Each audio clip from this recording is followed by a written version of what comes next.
The Bee Gees were a pop music group formed in 1958. Their lineup consisted of brothers Barry, Robin, and Maurice Gibb. The trio were successful for most of their decades of recording music, but they had two distinct periods of exceptional success, as a popular music act in the late 1960s and early 1970s, and as prominent performers of the disco music era in the mid to late 1970s. The group sang recognizable three-part tight harmonies. Robin's clear vibrato lead vocals were a hallmark of their earlier hits, while Barry's R&B falsetto became their signature sound during the mid to late 1970s and 1980s. The Bee Gees wrote all of their own hits, as well as writing and producing several major hits for other artists. Born on the Isle of Man to English parents, the Gibb brothers lived in Chorlton, Manchester, England, until the late 1950s, where they formed the Rattlesnakes. The family then moved to Redcliffe, in Queensland, Australia, and then to Crib Island. After achieving their first chart success in Australia as the Bee Gees with Spicks and Specks, their 12th single, they returned to the UK in January 1967, where producer Robert Stigwood began promoting them to a worldwide audience. The Bee Gees have sold more than 220 million records worldwide, making them one of the world's best-selling music artists of all time. They were inducted into the Rock and Roll Hall of Fame in 1997. The presenter of the award to Britain's first family of harmony was Brian Wilson, historical leader of the Beach Boys, a family act also featuring three harmonizing brothers. The Bee Gees Hall of Fame citation says only Elvis Presley, the Beatles, Michael Jackson, Garth Brooks, and Paul McCartney have outsold the Bee Gees. Following Morris's sudden death in January 2003 at the age of 53, Barry and Robin retired the group's name after 45 years of activity. In 2009, Robin announced that he and Barry had agreed that the Bee Gees would reform and perform again. Robin died in May 2012 at the age of 62, after a prolonged struggle with cancer and other health problems, leaving Barry as the only surviving member of the group's final, and best-known, lineup. History. 1955–1966. Music origins, Bee Gees formation and popularity in Australia. In 1955, Barry Gibb along with his brothers Robin and Maurice Gibb moved back to their father Hugh Gibb's hometown of Chorlton-cum-Hardy, Manchester, England, and formed a skiffle/rock and roll group, the Rattlesnakes, which consisted of Barry on guitar and vocals, Robin and Maurice on vocals, with friends Paul Frost on drums and Kenny Horrocks on chest bass. In December 1957, the boys began to sing in harmony. The story is told that they were going to lip-sync to a record in the local Gaumont cinema, as other children had done on previous weeks, and as they were running to the theatre, the fragile shellac 78 RPM record broke. The brothers had to sing live and received such a positive response from the audience that they decided to pursue a singing career. In May 1958, the Rattlesnakes were disbanded when Frost and Horrocks left to form Wee Johnny Hayes and the Blue Cats. In August 1958, the Gibb family, including older sister Leslie and infant brother Andy, emigrated to Redcliffe, just northeast of Brisbane in Queensland, Australia. The young brothers began performing to raise pocket money. They were introduced to leading Brisbane radio DJ Bill Gates by Speedway promoter and driver Bill Good, who had hired the brothers to entertain the crowd at the Redcliffe Speedway in 1960. The crowd at the Speedway would throw money onto the track for the boys, who generally performed during the interval of meetings, usually on the back of a truck that drove around the track, and in a deal with Good, any money that they collected from the crowd they were allowed to keep. Gates renamed them the Bee Gees, later changed to Bee Gees, after his, Good's, and Barry Gibb's initials, thus the name was not specifically a reference to brothers Gibb, despite popular belief. The family relocated to Crib Island, which was later demolished for Brisbane Airport. While there, the brothers went to Northgate State School. By 1960, the Bee Gees were featured on television shows, including their performance of Time Is Passing By. In the next few years they began working regularly at resorts on the Queensland coast. For his songwriter, Barry sparked the interest of Australian star Col Joy, who helped them get a record deal in 1963 with Festival Records subsidiary Leedon Records under the name Bee Gees. The three released 2 or 3 singles a year, while Berry supplied additional songs to other Australian artists. In 1962, the Bee Gees were chosen as the supporting act for Chubby Checker's concert at Sydney Stadium. From 1963 to 1966 the Gibb family lived at 171 Bunnerong Road, Marlborough, Indiana, Sydney. Robin Gibb recorded the song Sydney, about the brothers' experience living in Sydney, just prior to his death. It was released on his posthumous album 50 St. Catherine's Drive. The house was demolished in 2016. A minor hit in 1965, Wine and Women, led to the group's first LP, The Bee Gees Sing and Play 14 Barry Gibb songs. By 1966 Festival was, however, on the verge of dropping them from the lead-in roster because of their perceived lack of commercial success. It was at this time that they met American-born songwriter, producer, and entrepreneur, Nat Kipner, who had just been appointed on-air manager of a new independent label, Spin Records. Kipner briefly took over as the group's manager and successfully negotiated their transfer to Spin in exchange for Festival being granted the Australian distribution rights to the group's recordings. Through Kipner the Bee Gees met engineer-producer, Ossie Byrne. He produced, or co-produced with Kipner, many of the earlier Spin recordings, most of which were cut at his own small self-built St. Clair studio in the Sydney suburb of Hurstville. Byrne gave the Gibb brothers virtually unlimited access to St. Clair studio over a period of several months in mid-1966. The group later acknowledged that this enabled them to greatly improve their skills as recording artists. During this productive time they recorded a large batch of original material including the song that would become their first major hit, Spicks and Specks, on which Byrne played the trumpet coda, as well as cover versions of current hits by overseas acts such as the Beatles. They regularly collaborated with other local musicians, including members of beat band Steve and the Board, led by Steve Kipner, Nat's teenage son. Frustrated by their lack of success, the Gibbs decided to return to England in late 1966. Ossie Byrne travelled with them and Colin Peterson, who eventually became the group's drummer, followed soon after.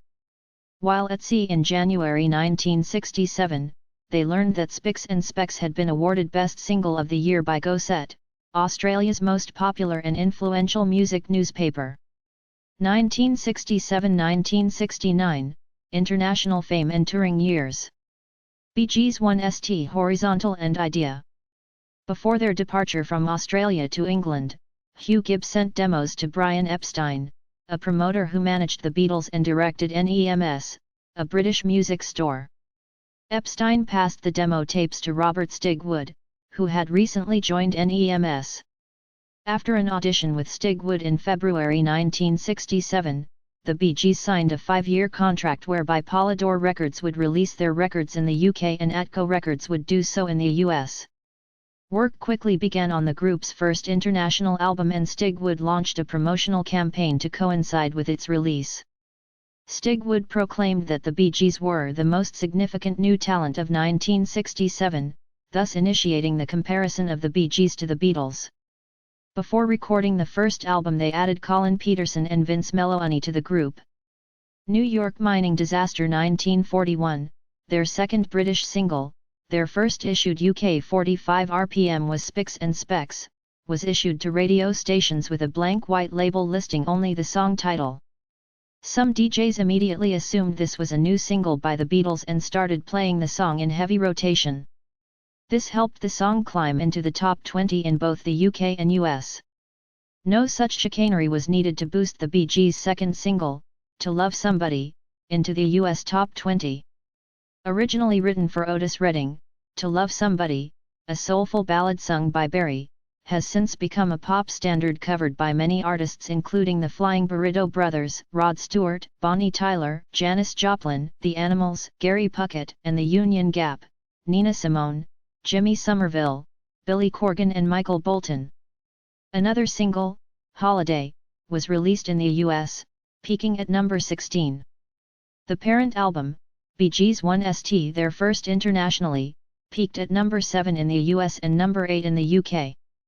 Bill Shepherd was credited as the arranger. After recording that album, the group recorded their first BBC session at the Playhouse Theatre, Northumberland Avenue, in London, with Bill Bebb as the producer, and they performed 3 songs. That session is included on BBC Sessions, 1967-1973, 2008. Following the release of Bee Gees' Esta, the group was first introduced in New York as the English Surprise.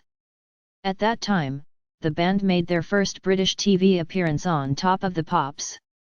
Maurice recalled. In late 1967, they began recording for the second album.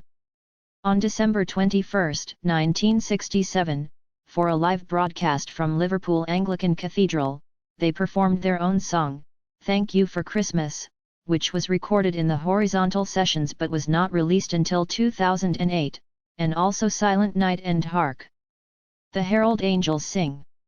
The folk group The Settlers also performed on the same program and were conducted by the Very Reverend Edward H. Patey, Dean of the Cathedral. 10 days later, the band finished the year off with their Christmas Eve special, How on Earth. January 1968 began with a promotional trip to the U.S. The Los Angeles Police Department was on alert in anticipation of a Beatles-type reception and special security arrangements were being put in place. In February, Horizontal repeated the success of their first album, featuring their first UK #1 single Massachusetts, a #11 US hit, and the #7 UK single World. The sound of the album Horizontal had a more rock sound than their previous release, though ballads like And the Sun Will Shine and Really and Sincerely were also prominent. The Horizontal album reached #12 in the US and #16 in the UK. Promoting the record, the group made their first appearance on US television on the Smothers Brothers show on CBS. Tommy Smothers had first encountered the band on a trip to London, and became their friend as well as a fan. That evening, Smothers wore a shirt which Maurice had bought for him at the Beatles' Apple boutique. With the release of Horizontal, they also embarked on a Scandinavian tour with concerts in Copenhagen. Around the same time, the Bee Gees turned down an offer to write and perform the soundtrack for the film Wonderwall according to director Joe Massot. On February 27, 1968, the band, backed by the 17-piece Massachusetts String Orchestra, began their first tour of Germany with 2 concerts at Hamburg Musikhalle. The band was supported by Procol Harum, who had a well-known hit A Whiter Shade of Pale, on their German tour in March 1968. As Robin's partner Molly Hullies recalls, Germans were wilder than the fans in England at the heights of Beatlemania. The tour schedule took them to 11 venues in as many days with 18 concerts played, finishing with a brace of shows at the Stadthalle, Braunschweig. After that, the group was off to Switzerland. As Maurice described it. On March 17, the band performed on The Ed Sullivan Show performing Words. The other artists who performed on that night's show were Lucille Ball, George Hamilton, and Fran Jeffries. On March 27, 1968, the band performed at the Royal Albert Hall in London. 2 more singles followed in early 1968, the ballad Words, #8 UK, #15 US, and the double A-sided single Jumbo B/W. The singer sang his song. Jumbo was the Bee Gees' least successful single to date, only reaching #25 in the UK and #57 in the US. The Bee Gees felt that the singer sang his song was the stronger of the 2 sides, an opinion shared by listeners in the Netherlands who made it a #3 hit. Further Bee Gees chart singles followed, I've Gotta Get a Message to You, their second UK #1, #8 US, and I Started a Joke, #6 US, both culled from the band's third album Idea. Idea reached #4 in the UK and was another top 20 album in the US, #17. Following the tour and TV special to promote the album, Vince Melouney left the group, feeling that he wanted to play more of a blues-style music than the Gibbs were writing. Melouney did achieve one feat while with the Bee Gees. His composition such as Shame, from Idea, is the only song on any Bee Gees album not written by a Gibb brother. The group also filmed a BBC television special with Frankie Howerd called Frankie Howerd Meets the Bee Gees, written by Ray Galton and Alan Simpson. This gave the group the opportunity to show their own comedy skills in sketches with Howard. The band were due to begin a 7-week tour of the US on August 2, 1968, but on July 27, Robin collapsed and fell unconscious. He was admitted to a London nursing home suffering from nervous exhaustion, and the American tour was postponed. The band started to record their 6th album, and this resulted in spending a week recording at Atlantic Studios in New York. Robin, not feeling well, missed the New York sessions, but the rest of the band put away instrumental tracks and demos. Odessa, Cucumber Castle and Break Up. By 1969, the cracks started to show within the group as Robin began to feel that Stigwood had been favoring Barry as the frontman. The Bee Gees' performances in early 1969 on the Top of the Pops and The Tom Jones Show performing I Started a Joke and 1st of May as a medley was one of the last live performances of the group with Robin. Their next album, which was to have been a concept album called Masterpiece, evolved into the double album Odessa. Most rock critics felt this was the best Bee Gees album of the 1960s, with its progressive rock feel on the title track, the country-flavored Marley Pit Drive and Give Your Best, and ballads such as Melody Fair and 1st of May, the last of which became the only single from the album and was a minor hit. Feeling that the flip side, Lamplight, should have been the A-side, Robin quit the group in mid-1969 and launched a solo career. The first of many Bee Gees compilations, Best of Bee Gees, was released featuring the non-LP single Words plus the Australian hit Spicks and Specks. The single Tomorrow Tomorrow was also released and was a moderate hit in the UK, reaching number 23, but only number 54 in the US. The compilation reached the top 10 in both the UK and the US. While Robin pursued his solo career, Barry, Maurice, and Peterson continued on as the Bee Gees, recording their next album, Cucumber Castle. The band made their debut performance without Robin at Talk of the Town. They had recruited their sister, Leslie, into the group at this time. There was also a TV special filmed to accompany the album which aired on the BBC in 1971. Peterson played drums on the tracks recorded for the album, but was fired from the group after filming began. He went on to form the Humpy Bong with Jonathan Kelly. His parts were edited out of the final cut of the film, and Pentangle drummer Terry Cox was recruited to complete the recording of songs for the album. After the album was released in early 1970, it seemed that the Bee Gees were finished. The lead-off single, Don't Forget to Remember, was a big hit in the UK, reaching number 2, but a disappointment in the US, only reaching number 73. The next two singles, I.O.I.O. and If I Only Had My Mind on Something Else, barely scraped the charts. On December 1, 1969, Barry and Maurice parted ways professionally. Maurice started to record his first solo album The Loner, which was not released. Meanwhile, he released the single Railroad, and starred in the West End musical Sing a Rude Song. In February 1970, Barry recorded a solo album which never saw official release either, though I'll Kiss Your Memory was released as a single, backed by this time without much interest. Meanwhile, Robin saw success in Europe with his number 2 hit Saved by the Bell and the album Robin's Reign. 1970–1974, Reformation. In the summer of 1970, according to Barry, Robin rang me in Spain where I was on holiday saying let's do it again. By August 21, 1970, after they had got back together again, Barry announced that the Bee Gees are there and they will never, ever part again. Maurice said, we just discussed it and reformed. We want to apologize publicly to Robin for the things that have been said. Earlier in June 1970, Robin and Maurice recorded a dozen songs before Barry joined and included 2 songs that were on their reunion album. Around the same time, Barry and Robin were about to publish the book On the Other Hand. They also recruited Jeff Bridgeford as the group's official drummer. Bridgeford previously worked with the Groove, Tin Tin, and played drums on Morris's unreleased first solo album. 2 Years On was released in October in the US and November in the UK in 1970. The lead single Lonely Days reached at number 3 on the United States, promoted by appearances on The Johnny Cash Show, Johnny Carson's Tonight Show, The Andy Williams Show, The Dick Cavett Show and The Ed Sullivan Show. Their 9th album, Trafalgar, was released in late 1971.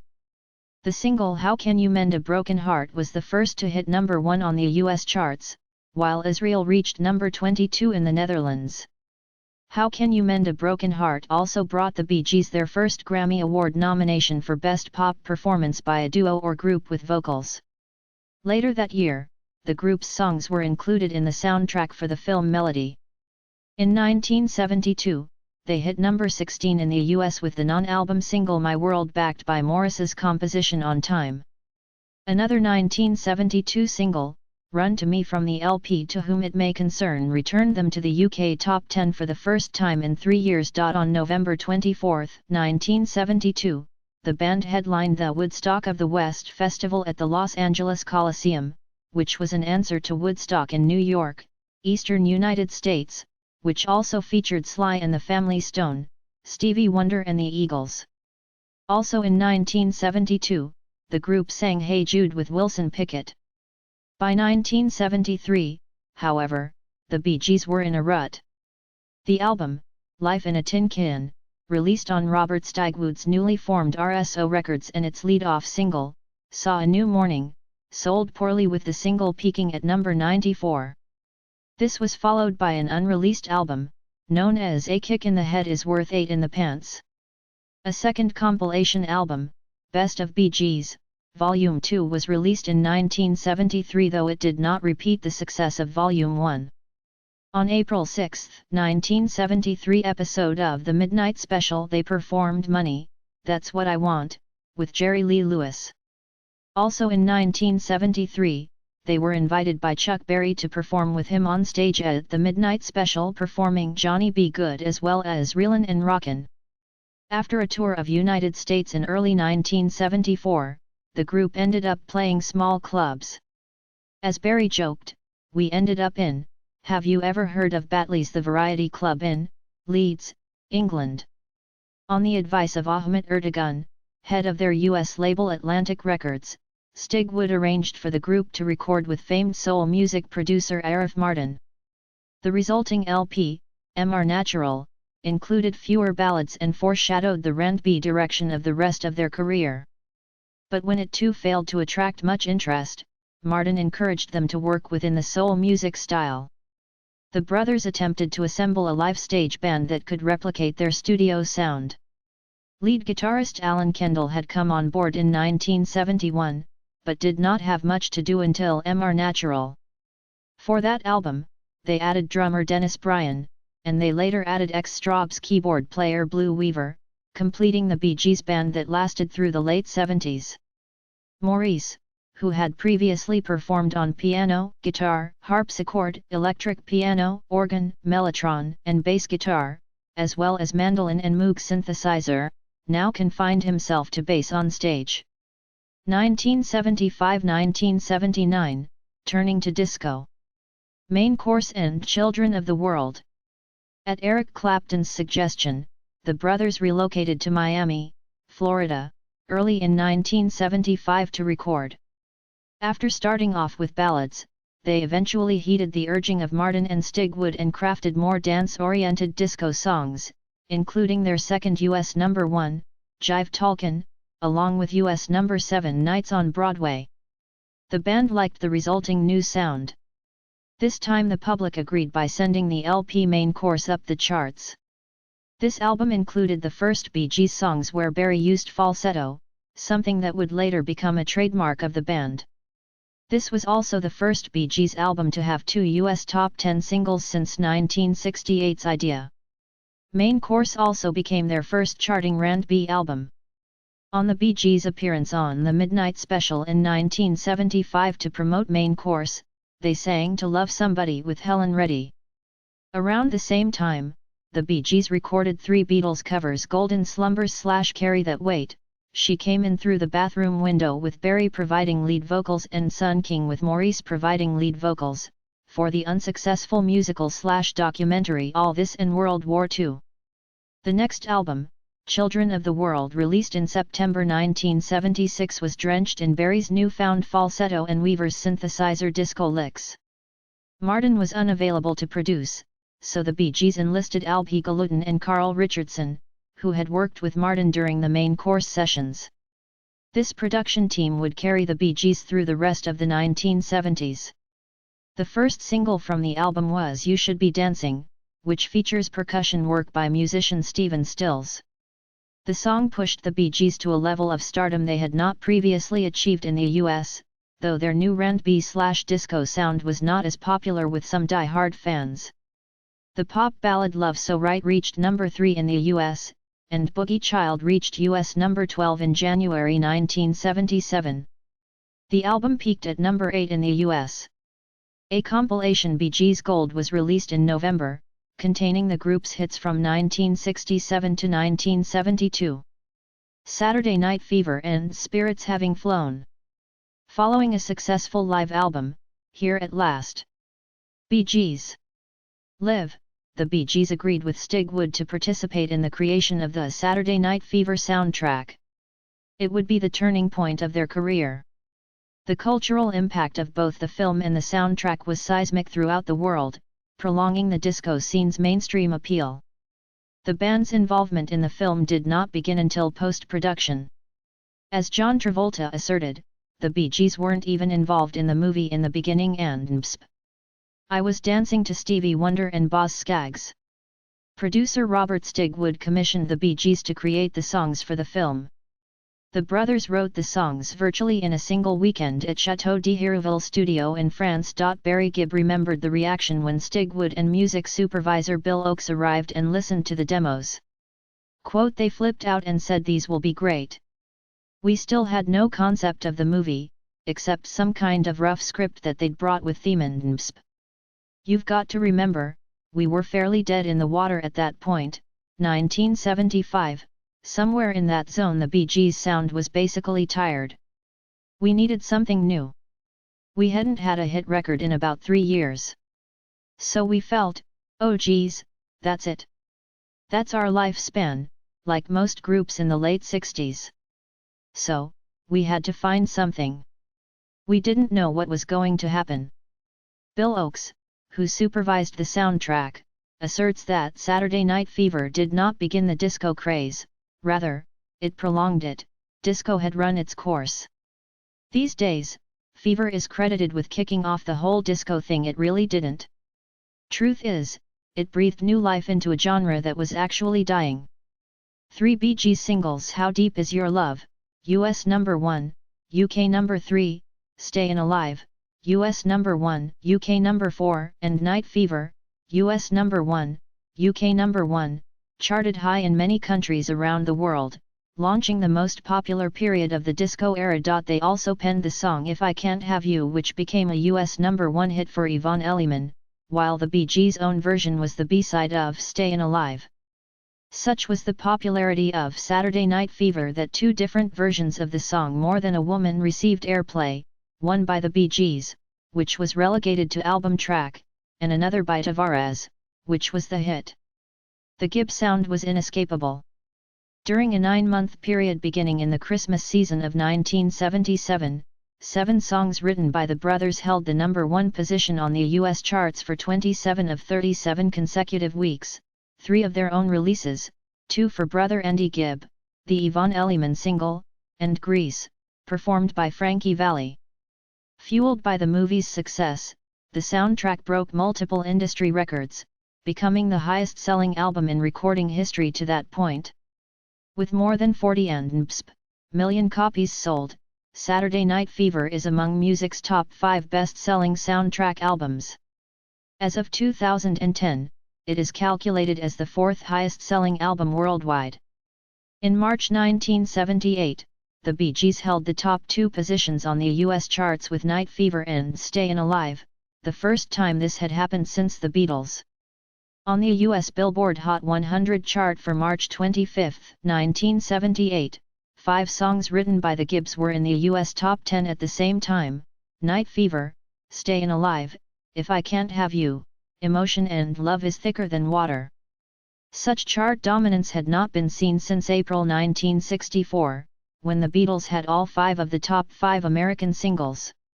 Barry Gibb became the only songwriter to have 4 consecutive number 1 hits in the US, breaking the John Lennon and Paul McCartney 1964 record. These songs were Stayin' Alive, Love is Thicker Than Water, Night Fever, and If I Can't Have You.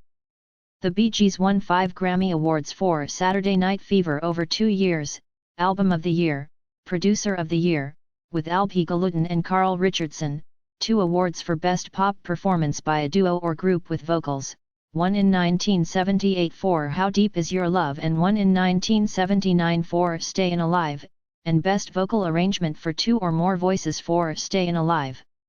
During this era, Barry and Robin also wrote Emotion for an Old Friend, Australian vocalist Samantha Sang, who made it a top 10 hit, with the Bee Gees singing backing vocals. Barry also wrote the title song to the movie version of the Broadway musical Grease for Frankie Valli to perform, which went to number 1. The Bee Gees' younger brother Andy now followed his older siblings into a music career, and enjoyed considerable success. Produced by Barry, Andy Gibb's first 3 singles all topped the US charts. The Bee Gees also co-starred with Peter Frampton in Robert Stigwood's film Sgt. Pepper's Lonely Hearts Club Band, 1978, loosely inspired by the classic 1967 album by the Beatles. The movie had been heavily promoted prior to release, and was expected to enjoy great commercial success. However, it was savaged by the movie critics as a disjointed mess, and ignored by the public. Though some of its tracks charted, the soundtrack too was a high-profile flop. The single Oh, Darling, credited to Robin Gibb, reached number 15 in the US. The Bee Gees' follow-up to Saturday Night Fever was the Spirits Having Flown album. It yielded 3 more hits, Too Much Heaven, US number 1, UK number 3, Tragedy, US number 1, UK number 1, and Love You Inside Out, US number 1. This gave the act 6 consecutive number 1 singles in the US within a year and a half, equaling the Beatles, and surpassed only by Whitney Houston. In January 1979, the Bee Gees performed Too Much Heaven as their contribution to the Music for UNICEF concert at the United Nations General Assembly in January 1979, a benefit organized by the Bee Gees, Robert Stigwood, and David Frost for UNICEF that was broadcast worldwide. The brothers donated the royalties from the song to the charity. Up to 2007, this song has earned over $11 million for UNICEF. During the summer of 1979, the Bee Gees embarked on their largest concert tour covering the US and Canada. The Spirits Having Flown tour capitalized on Bee Gees' fever that was sweeping the nation, with sold-out concerts in 38 cities. The Bee Gees produced a video for the title track of Too Much Heaven, directed by Miami-based filmmaker Martin Pitts and produced by Charles Allen. With this video, Pitts and Allen began a long association with the brothers. The Bee Gees even had a country hit in 1979 with Rest Your Love on Me, the flip side of their pop hit Too Much Heaven, which made top 40 on the country charts. It was also a 1981 hit for Conway Twitty, topping the country charts. The Bee Gees' overwhelming success rose and fell with the disco bubble. By the end of 1979, disco was rapidly declining in popularity, and the backlash against disco put the Bee Gees' American career in a tailspin. Radio stations around the US began promoting Bee Gee-free weekends. Following their remarkable run from 1975 to 1979, the act would have only one more top 10 single in the US, and that would not come until 1989. Barry Gibb considered the success of the Saturday Night Fever soundtrack both a blessing and a curse.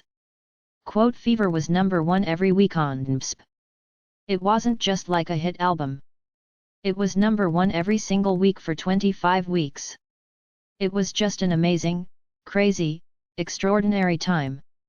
I remember not being able to answer the phone, and I remember people climbing over my walls. I was quite grateful when it stopped.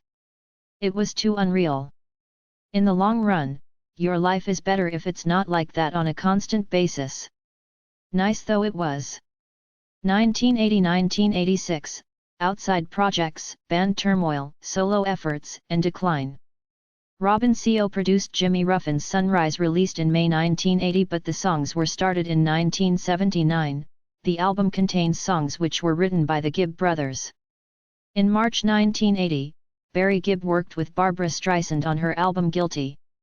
He co-produced and wrote all 9 of the album's tracks, 4 of them written with Robin and the title track with both Robin and Maurice. Berry also appeared on the album's cover with Streisand, and duetted with her on 2 tracks. The album reached number 1 in both the US and the UK, as did the single Woman in Love, written by Berry and Robin, becoming Streisand's most successful single and album to date. Both of the Streisand/Gibb duets, Guilty and What Kind of Fool, also reached the US top 10. In October, the Bee Gees regrouped to record songs that would go on to their upcoming album but wasn't continued, and Weaver, Kendall, returned in 1987, and Brian left the group, and the brothers later recruited some studio musicians. In 1981, the Bee Gees released the album Living Eyes, their last full-length album release on RSO. This album was the first CD ever played in public, when it was played to viewers of the BBC show Tomorrow's World. With the disco backlash still running strong, the album failed to make the UK or US top 40, breaking their streak of top 40 hits, which started in 1975 with Jive Talkin'. 2 singles from the album fared little better: He's a Liar, reaching number 30 in the US, and Living Eyes, reaching number 45. In 1982, Dionne Warwick enjoyed a UK number 2 and US adult contemporary number 1 hit with her comeback single, Heartbreaker, taken from her album of the same name, written largely by the Bee Gees and co-produced by Barry Gibb. The album reached number 3 in the UK and the top 30 in the US, where it was certified gold. A year later, Dolly Parton and Kenny Rogers recorded the Bee Gees' penned track Islands in the Stream, which became a US number 1 hit and entered the top 10 in the UK. Rogers' 1983 album, Eyes That See in the Dark, was written entirely by the Bee Gees and co-produced by Barry. The album was a top 10 hit in the US and was certified double platinum. The Bee Gees had greater success with the soundtrack to Staying Alive in 1983, the sequel to Saturday Night Fever. The soundtrack was certified platinum in the US, and included their top 30 hit The Woman in You. Also in 1983, the band was sued by Chicago songwriter Ronald Sell, who claimed that the brothers stole melodic material from one of his songs, Let It End, and used it in How Deep Is Your Love. At first, the Bee Gees lost the case. One juror said that a factor in the jury's decision was the Gibbs' failure to introduce expert testimony rebutting the plaintiff's expert testimony that it was impossible for the 2 songs to have been written independently. However, the verdict was overturned a few months later. In August 1983, Barry had signed a solo deal with MCA Records, and he spent much of late 1983 and 1984 writing songs for this first solo effort, Now Voyager. While Robin, on the other hand, released 3 solo albums in the 80s, How Old Are You?, Secret Agent and Walls Have Eyes. And Maurice released his second single Up to Date, Hold Her in Your Hand, for the first time since 1970. In 1985, Diana Ross released the album Eaten Alive, written by the Bee Gees, with the title track co-written with Michael Jackson, who also performed on the track. The album was again co-produced by Barry Gibb, and the single Chain Reaction gave Ross a UK and Australian number 1 hit. 1987–1999, comeback and return to popularity. The Bee Gees released the album E.S.P. in 1987, which sold over 3.5 million copies. It was their first album in 6 years, and their first for Warner Brothers Records. The single You Win Again went to number 1 in numerous countries, including the UK, and made the Bee Gees the first group to score a UK number 1 hit in each of 3 decades, the 1960s, 1970s, and 1980s. The single was a disappointment in the US, charting at number 75, and the Bee Gees voiced their frustration over American radio stations not playing their new European hit single, an omission which the group felt led to poor sales of their current album in the US. The song won the Bee Gees the 1987 British Academy's Ivor Novello Award for Best Song Musically and Lyrically, and in February 1988 the band received a Brit Award nomination for Best British Group. On March 10, 1988, younger brother Andy died, aged 30, as a result of myocarditis, an inflammation of the heart muscle due to a recent viral infection. His brothers acknowledge that Andy's past drug and alcohol use probably made his heart more susceptible to this illness. Just before Andy's death, the brothers had decided that Andy would join them, which would have made them a four-piece group. The Bee Gees' following album, 1989, featured a song dedicated to Andy, Wish You Were Here. The album also contained their first US top 10 hit, number 7, in a decade, an adult contemporary number 1. After the album's release, the band embarked on its first world tour in 10 years. In 1990, Polydor Records issued the box set Tales from the Brothers Gibb, A History in Song, which contains all singles released, except 1981's Living Eyes, rare B-sides, unreleased tracks, solo material, and live performances. Many songs received new stereo mixes by Bill Inglot, with some songs making their CD debut.